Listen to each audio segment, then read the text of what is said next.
So, I guess, so hi, I'm Sterling Donaldson. I'm owner of Sterling's Kayaks, and I'm also one of the workers in the shop.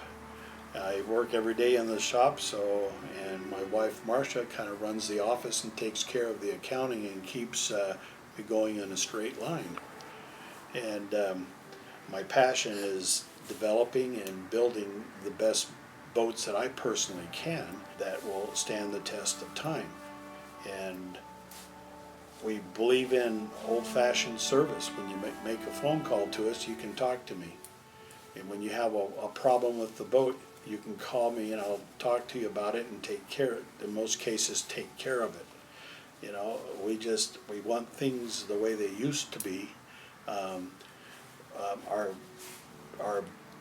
Our next sale usually comes from our last customer, because our customers get just as enthused about our boats as we do, so they become a spokesman for Sterling's Kayaks. Okay, Ron, what we're going to do in your build, we're going to, because of how you're going to use it and where it's going to be used, what we're going to do, we're going to start with a skin coat in your mold with this material that is S2 glass for abrasion and impact. And then the next layers in the mold, we're going to put 2 layers of this special woven Kevlar, aramid fiber. We're going to go 2 layers of that. We're going to use some, next layers will be some carbon and chine reinforcements in a special reinforcement carbon. And then 2 additional layers of another special weave carbon fiber on top of that. And then down the impact zones in the bow and the stern, and also what the side seams are made out of, is going to be this 0.45-degree bias for the inside seams and structural reinforcement. But when we go to a 45-degree bias on a stitch bond, you can see no light through it, and we have material going over like this, so there's double thread count coverage on everything. It's twice as strong. We'll infuse this whole package, and it will keep our resin ratios down really low, say 30 to 32%. We have a total here of about 54 ounces of fiber in this boat. We can anticipate a build weight of about 45 to 48 pounds at most. And that will give us a very lightweight, thin structure that's impact resistant and very tough.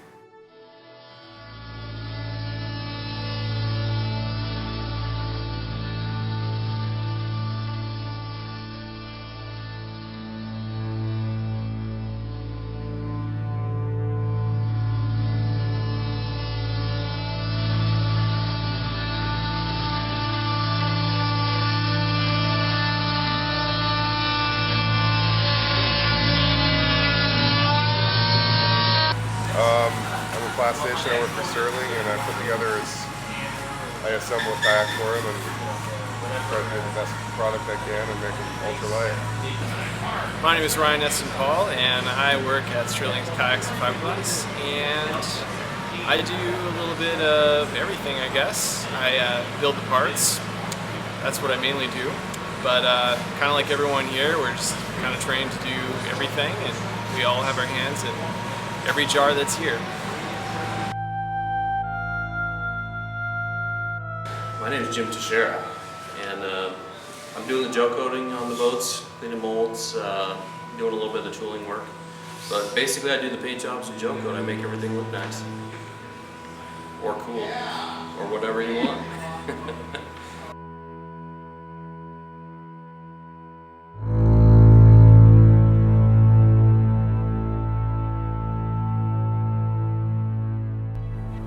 I've been a sea kayaker since 1996, and I've paddled a lot of different boats over the years. I choose to paddle a reflection because, honestly, for me and my style of paddling, I felt that the boat didn't limit me. It was the first time that I got into rough water, into flat water, into conditions where, I felt a little bit nervous, and I felt like the boat was going to grow with me. It was the first time in my life where I felt confident and stable in a boat in a huge variety of conditions.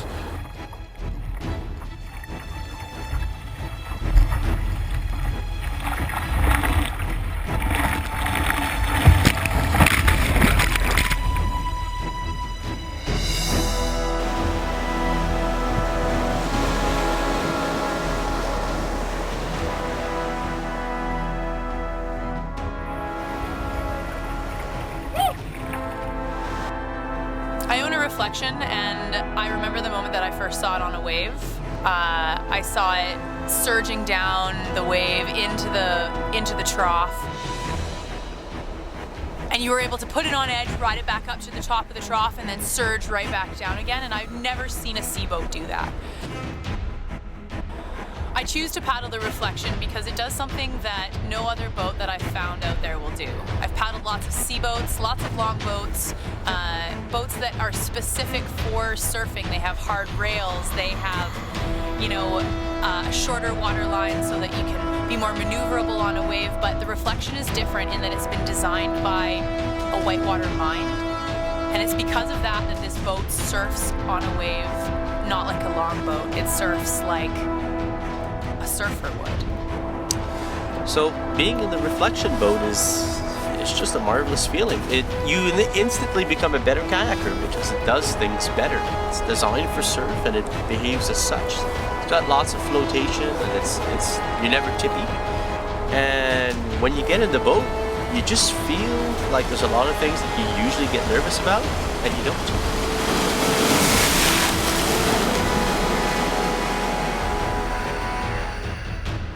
There's an extra level of playfulness that you can pull out of the wave, be it a standing wave or a surf break. They've got hard rails on them which really perform in the surf and in active water. But also it's not just when you're surfing, but also when you're in the soup or in a messy condition, they're very, very stable. Great secondary stability, and it really kind of instills in you a little bit more confidence than some of the other boats that I've paddled.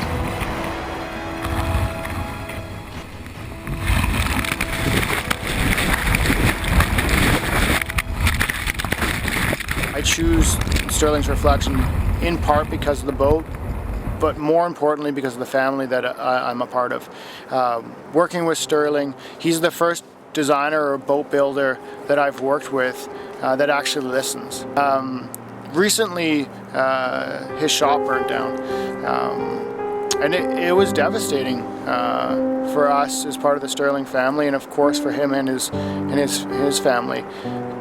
Because for a minute there, I thought that would be it.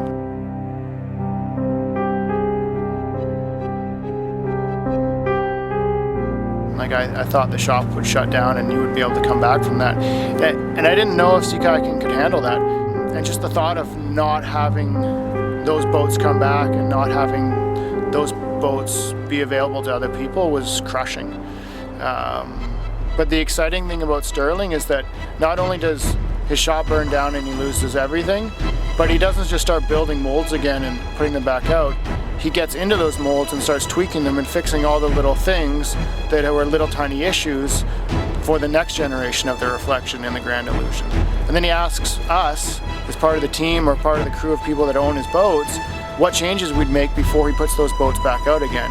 And we had a meeting and he listened to it and he's made some of those changes to his boats. That kind of dedication to a sport and its athletes is something that I've never experienced before.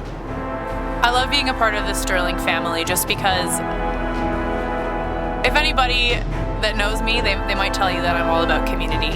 And Sterling is a small manufacturer, and he really pays attention to his boaters. He pays attention to what people want in a boat, and he listens. He asks the important questions, and then he makes changes based on the input.